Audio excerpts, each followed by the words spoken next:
Rei Roig. Jo vinc a representació del toc llatí.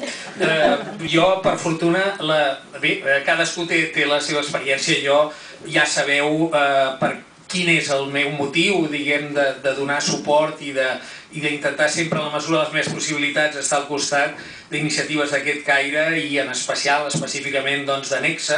Però he de dir que els llatins, o almenys alguns llatins, no ens passa això que explicava el Gil, que ja ho tenia tot planificat i que de sobte tenen un fill i canvia, perquè jo sempre he viscut molt al dia, diguem, no?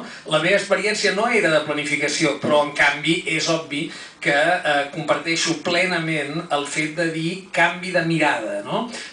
Viure amb un nen discapacitat, com va ser el nostre cas durant 10 anys, el Llullo va néixer l'any 2000, també va coincidir amb la Mònica durant un temps a Nexe i va morir, com sabreu, a l'estiu del 2009, però han estat, diguem, 9 anys i mig absolutament intensos i que si els pogués definir d'alguna manera, jo no em sento allò que la meva vida ha canviat, però ha canviat una cosa molt important, que és la meva manera de mirar.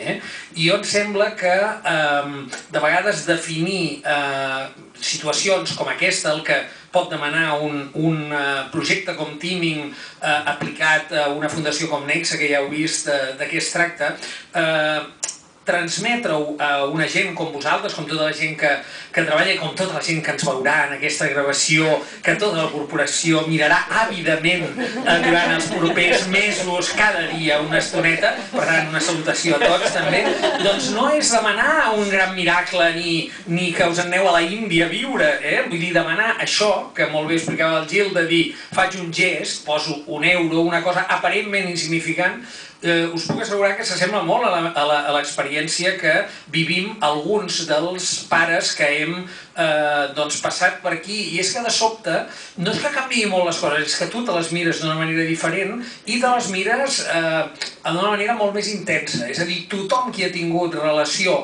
i no només familiar, sinó també els professionals que vas coneixent, la gent d'Nexe, gent jove que surt de la facultat, acabat de formar amb una energia o unes ganes de viure. De sobte, tothom qui té una relació amb nens amb discapacitat o amb problemes, diguem, d'aprenentatge, que no progressen adequadament, en queda marcat. I els queda marcada la mirada. T'adones que, perquè després molta gent t'ho diu, i a mi, arran de l'experiència amb el Llullo i d'haver-ho escrit i per tant d'haver-ho fet públic, doncs tantes i tantes vegades m'ha vingut gent que m'ha explicat històries, però, esclar, hi ha històries de jo vaig tenir un fill o jo vaig tenir un germà, hi ha històries molt dures, hi ha històries molt intenses, però també hi ha històries de jo vaig fer unes colònies una vegada i érem nens discapacitats, i hòstia, no he oblidat mai més, etc. Què implica això? Doncs, bàsicament, revisar alguns dels automatismes, no? Jo, quan el Gil explica, diguem, el perfil d'executiu agressiu, és uns automatismes que ens venen donats pel món de la publicitat, del cotxe més potent, és a dir, del triomf, de la imatge de l'èxit. Aquesta imatge de l'èxit, en realitat, és una postal. És una postal i una màscara, diguem, a la que furgues una mica, de sobte t'adones que passes de pantalla, no? I una de les, per parlar en termes de videoclips, passes de pantalla i vas a una pantalla més enllà. I un dels efectes que jo he detectat i que jo he viscut naturalment, però que en l'entorn de tothom qui decideix fer un gest o tenir relació amb un món tan desconegut com el món de la discapacitat, és aquest, que diu, sí, això va de debò. Hi ha com un vertigen i dius, aquí estem tocant el moll de l'os de coses molt importants que van molt més enllà de coses de les que habitualment ens amoïnen o ens omplen l'agenda. Bé, jo, evidentment, sempre des del que sabem fer, cada un sap el que sap fer i intenta col·laborar des d'aquesta òptica, però també després de la mort del Llullo, tots els records, jo cada vegada que veig aquest vídeo que ell apareix per allà mig d'esquillentes, doncs és evident que cada vegada et quedes colpit, però tens més distància, pots prendre distància i pots valorar el que significa l'existència, doncs en aquest cas, de fundacions com és el cas de Nexe. Com molt bé explicava el Gil, el que canvia la vida dels pares i dels nens és que entra en una pretesa normalitat. Nosaltres tenim una societat que no està gens adaptada, però a més el canvi que com a pare ja significa haver de portar nens a escola o adaptar la teva vida a unes circumstàncies diferents, es veu molt agreujada quan aquest nen té uns problemes greus de caire mèdic, no?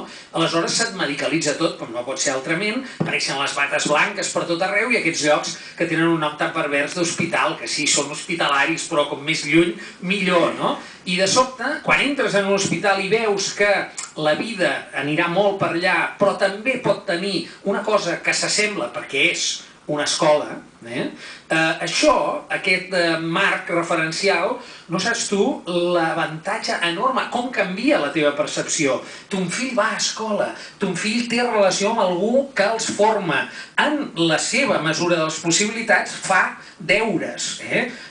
Fèiem i fem, i naturalment sempre es fan reunions de pares en les quals t'expliquen què va bé i què va malament, i tu després el renyes, no? I dius, a veure si ens esforcem aquí una mica. I si tens un altre germà, com era el nostre cas, amb la germana gran del Llullo, doncs aquesta analogia funciona en paral·lel. Igual com una té deures, doncs l'altra a la seva, diguem, al seu nivell també. Aquesta normalització és molt atípica. De fet, és l'únic centre per a la franja de 0 a 6 anys. Jo he de dir que em sento un privilegiat. A casa vam tenir la fortuna que des de la Vall d'Hebron, perquè ja hi havia en l'equip mèdic una doctora que ja coneixien, se'ns va dirigir ja, que després amb molta experiència amb molts pares, aquesta detecció precoç, aquests primers moments, aquest sotrac que tu t'acabes de trobar allà amb un sotrac que no t'esperaves, ho fa molt més penós, difícil, de vegades ho allarga molt, i és molt i molt difícil. Nosaltres vam tenir la fortuna d'anar a petar anexa, doncs igual com la Mònica hi va anar amb 6 mesos, el Llulli devia anar amb 9 mesos, no?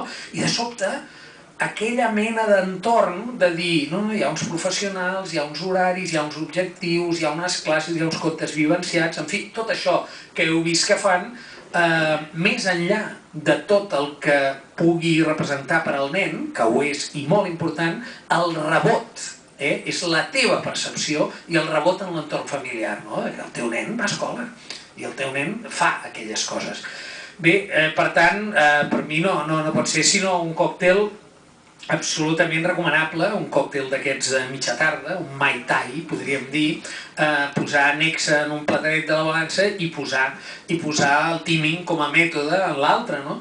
I quan em van explicar que vosaltres ja feia un cert temps, sempre a partir de l'experiència de gent que ho proposa, clar, el tíming és democràtic, és que no té més volta, és el dret a decidir, per dir-ho en termes, diguem, polítics, no? És el dret a decidir de la gent que, d'una banda, aixeca el dit i diu jo crec que això és important, que això per mi pot significar, diguem, jo vull fer això, i després cap a on ho vull dirigir, no? I en aquest sentit em sembla un mètode exemplar molt allunyat d'altres, diguem, territoris de la solidaritat que moltes vegades es basen més en una foto, una medalla o un patrocini, vull dir que hi ha mètodes més difícils o més complexos, no?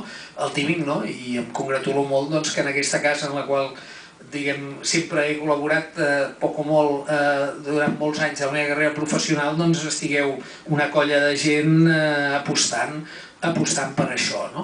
I per acabar, dir-vos que d'una òptica potser una mica més àmplia, però jo amb els anys m'he adonat, i em sembla que és una obvietat però m'agrada repetir-la, que tots som discapacitats.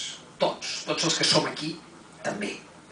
Jo me n'adono cada vegada que veig alguna retransmissió esportiva per la tele i veig, si són uns Jocs Olímpics, no cal dir-ho, dic, hòstia, jo mai de la vida no correria, però jo quedaria l'últim fins i tot en els Jocs Paralímpics, de les curses. Per tant, tots som discapacitats en el sentit que tots tenim límits. Per això és molt important el que deia la Cecil, de dir, des de Nexa no només s'ocupen de la practicitat diària, com podia ser un mètode paternalista, els pobrets, sinó que també reclamen els drets d'aquests ciutadans que formen part de la nostra societat des que són petits fins que es van fent més grans. Per fortuna, la societat, en general, tendeix a una adaptació, això es veu amb les rampes i tota aquesta, diguem, visió més arquitectònica, que és el que es fa més visible, no?